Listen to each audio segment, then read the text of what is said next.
A paz do Senhor Jesus a todos, eu sou o pastor Norberto Félix, aqui para mais um vídeo. Hoje falaremos sobre um assunto muito importante, é uma reflexão que eu gostaria de deixar para todos vocês, principalmente você que é obreiro, você que é pastor, você que tem alguma atividade, algum ofício na obra de Deus e não apenas na obra, no aspecto espiritual, mas também, quem sabe, no aspecto secular. Esta mensagem serve para nós que somos pastores, como disse, mas serve, no entanto, em vários sentidos da vida também. Contudo, nós daremos uma prioridade no aspecto espiritual. Eu gostaria de pedir a você que, ao assistir este vídeo, compartilhe com seus amigos e conhecidos, com seus irmãos. Também não esqueça de deixar o like, certo? Acione o sininho para que todas as vezes que eu postar um novo vídeo, você receba a notificação.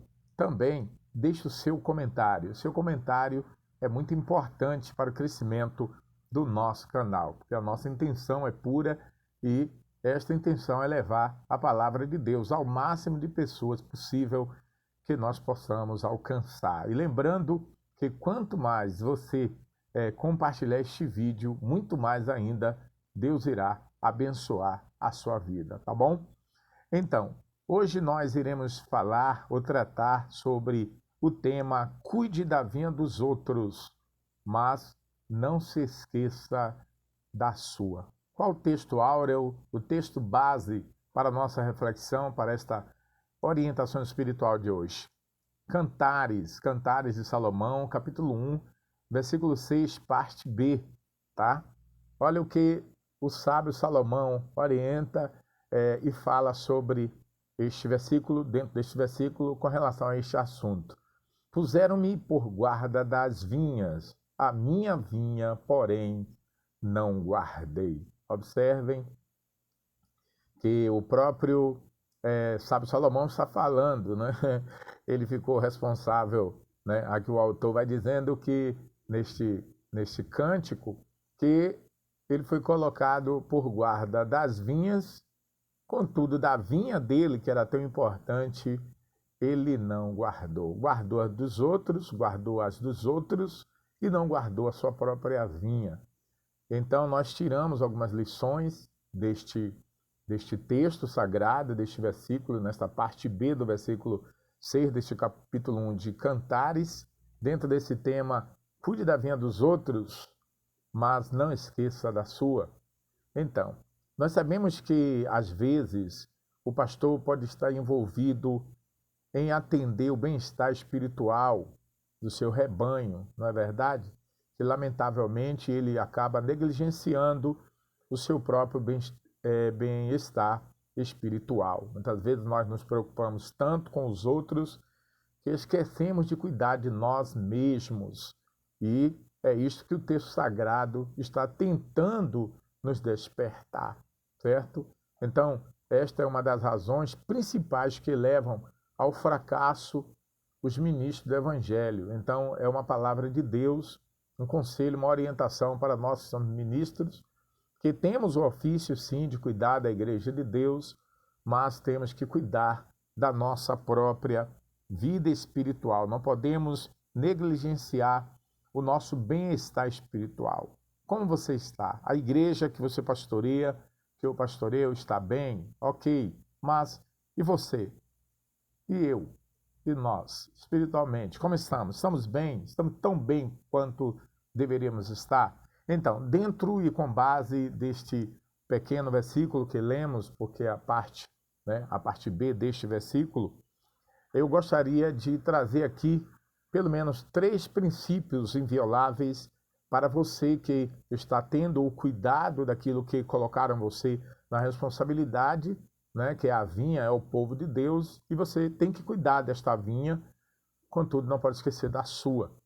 Então, o primeiro princípio inviolável que eu gostaria de apresentar é: não negligencie a sua própria vida espiritual. O ministro do Evangelho não pode negligenciar a sua própria vida espiritual. 1 Coríntios 3,17.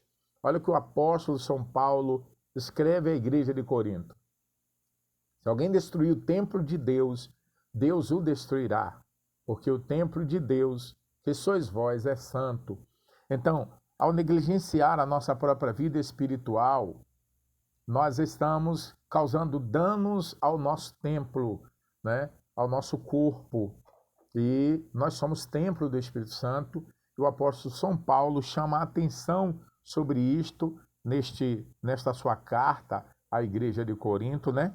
Ele chama a atenção neste 1 Coríntios capítulo 3, versículo 17, que nós não podemos esquecer que somos o templo do Espírito Santo e portanto, não podemos destruí-lo, destruir este templo, este corpo. Então, aqui, não negligenciando a sua vida espiritual, você não pode negligenciar, você não pode desconsiderar a sua vida espiritual, porque é a principal vinha. Que adianta você ganhar o mundo inteiro e perder a sua alma?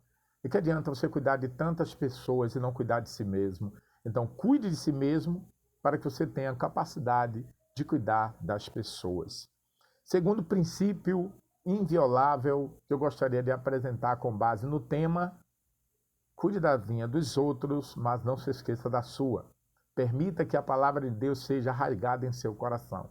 Muitas vezes nós utilizamos temas, fazemos esboços para pregar, e isto é importante, claro, uma mensagem esboçada é muito importante, porque isto te dá um método, né? Isto ajuda você, principalmente de forma sistemática. Você vai levar uma orientação bem precisa na mensagem que você está tentando levar ao povo. Contudo, esta palavra que você está levando para as pessoas, este esboço que está te acompanhando ao púlpito, deve estar primeiramente dentro de você, porque é muito fácil nós levarmos um esboço para o altar e, ao descer dali, não ter nada dentro de nós. Então, antes da palavra estar no papel, ela precisa estar em meu coração, ela precisa estar em seu coração. Então, procure arraigar a palavra de Deus em seu coração. Permita que esta palavra se enraize em você,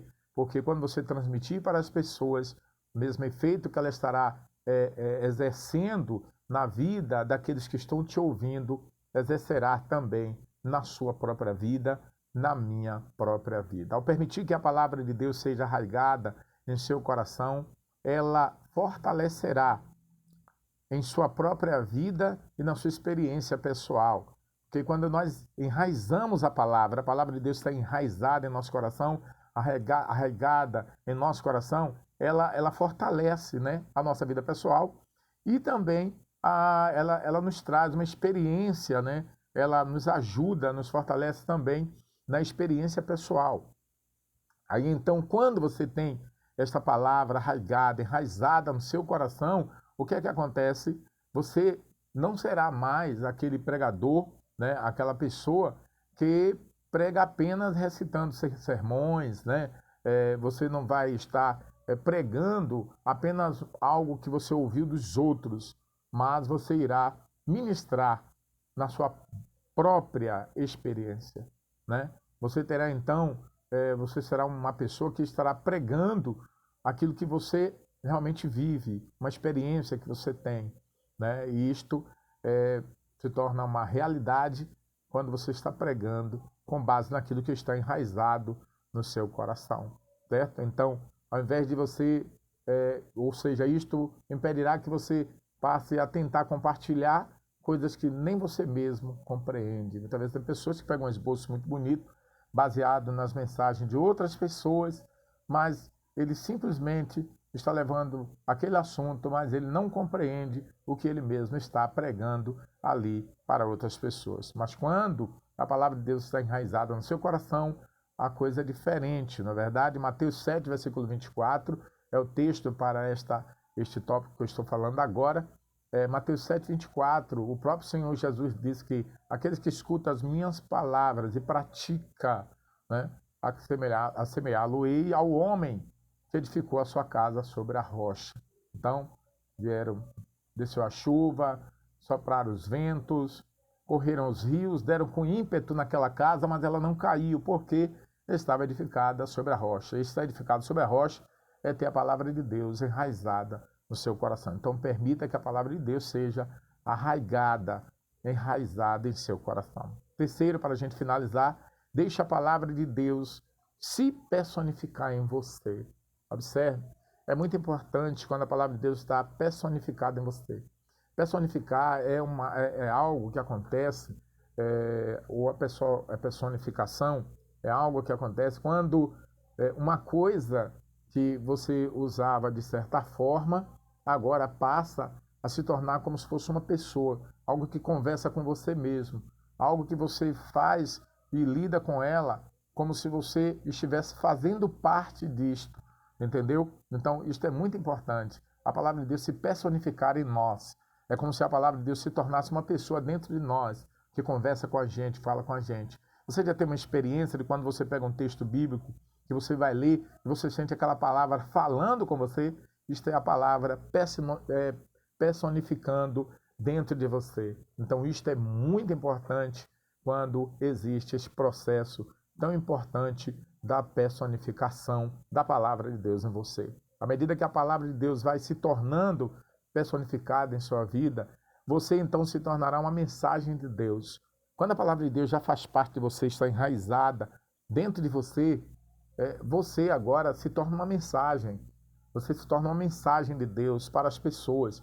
Porque quando você abre a sua boca, Deus fala através de você por intermédio da palavra dele. Por isso que esta personificação da palavra de Deus em nós é importante. E nós é que temos que permitir que a palavra de Deus faça isto em nossa vida. Quando isto acontecer, esse processo da personificação da palavra de Deus acontecer em sua vida, agora você não será mais uma pessoa que vai ficar recitando sermões, precisando de pegar a mensagem dos outros para pregar, porque a palavra de Deus estará dentro de você.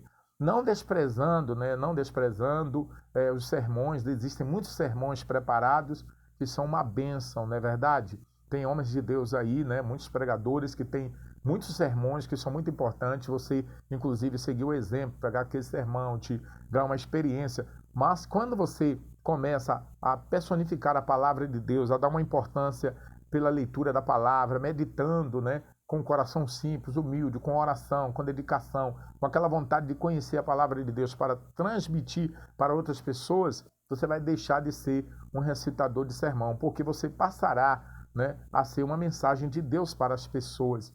Inclusive, você também se tornará uma pessoa que irá ministrar vida e bênçãos para outros. E também, não apenas vida e bênçãos, mas força. Você irá ministrar forças para outras pessoas, para as pessoas que te ouvem. Nós vemos que 1 Timóteo, capítulo 4, versículo 16, olha o que a palavra de Deus está falando. Tem cuidado de ti mesmo e da doutrina, persevera nestas coisas, porque fazendo isto, te salvarás tanto a ti mesmo como aos que te ouvem.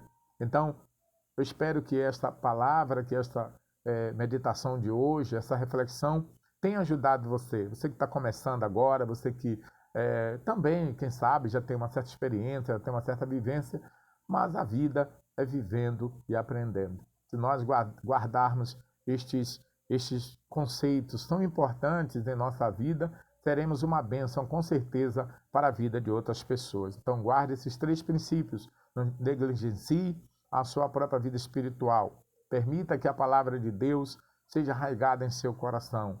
Deixe a palavra de Deus se personificar em você e você será uma bênção. Que Deus abençoe. Um abraço. Não esqueça de compartilhar, deixar o seu like, deixar o seu comentário, tá bom? Se inscreva no canal. Deus tem mais bênçãos para nós. Muito obrigado. Um abraço.